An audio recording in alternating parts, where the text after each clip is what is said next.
Godson Public School, Number 6, Surapet Main Road, Thirumal Nagar, Chennai 600099, Tamil Nadu.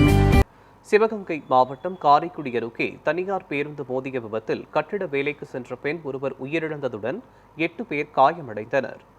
Karaikudi அருகே Managiri bypass சாலையில் இன்று காலை பரமக்குடியில் இருந்து காரைக்குடி நோக்கி வந்த தனியார் பேருந்து கட்டிட தொழிலாளர்கள் சென்ற டாடா ஏஸ் வாகனத்தில் பக்கவாட்டில் மோதியதில் வாகனம் கவிழ்ந்ததில் பொன்னமராவதியைச் சேர்ந்த மல்லிகா சிகிச்சைக்கு செல்லும் வழியிலேயே உயிரிழந்தார்.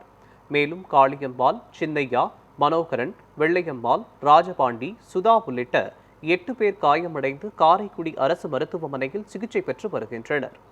விபத்து குறித்து நாச்சியாபுரம் காவல்துறையினர் விசாரணை நடத்தி வருகின்றனர்.